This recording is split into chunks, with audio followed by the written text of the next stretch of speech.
اما داریم برای شما بازی میکنیم همش تو گوشیتی با اون وسیله تو دستت برمی‌داری. خوراکی داری میخوری؟ ساندویچ آخه وسط تئاتر کی ساندویچ می‌خوره؟ شما میگه من ساندویچ میخوام نباید بخوری. همش دوستان چی رو داری جدا میکنی؟ چی نه خدا وکیلی که به چیه ساندویچ دقیقاً نگاه میکنی؟ از اول میبینی هی داره نگاه میکنه.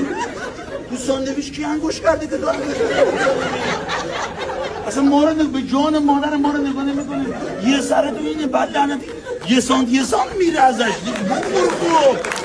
بخور تمومش کن. این بازی کثیف تموم کن واحد بده. ردیف یک نشستی تو حلق ما ساندویچتو ترجیح میدی به ما 8 نفر که داریم جر میدیم خودمونه. 400,000 تومان بیشتر اون ساندویچ. تو 500,000 تومان پول بلیط دادی حداقل اینو بزن. شب عجیبی رو داری سپری می‌کنی.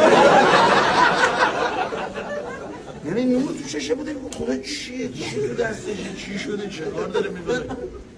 نه جدی وای میسم تا تموم کنی. نه به خدا بزن نه اما عذاب میشه واقعا میدونی تو الان دیگه نمیخوای بخوری ساندویچ جدی بچا یه دو دقیقه چون اگر من بخوام ادامه بدم این میخواد لعنتی ای با این ساندویچ بردارم میدونی بخور تمومش کن خواهش میکنم میام میگیرمش ازت اگر نکنی. بوی کالباس صحنه رو برداشته خانم چرا رعایت نمیکنی؟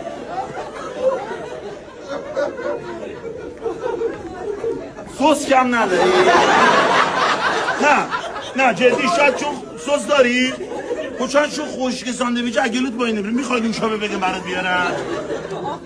آب میخوری ساندویچ؟ آها تدابیرم اتخاذ کرد. باشه شما میخوری بعدش؟ یه دست رو افتخار کنیم.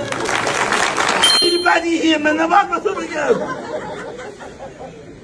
خب کجا بودی به خدا عوض کردم ساندویچی چیه؟ نه به خدا یه بوی تو دماغ جدی چیه؟ میخوام از کجا گرفتی برم بگیم بچه‌ها الان برام بگیرن چیه؟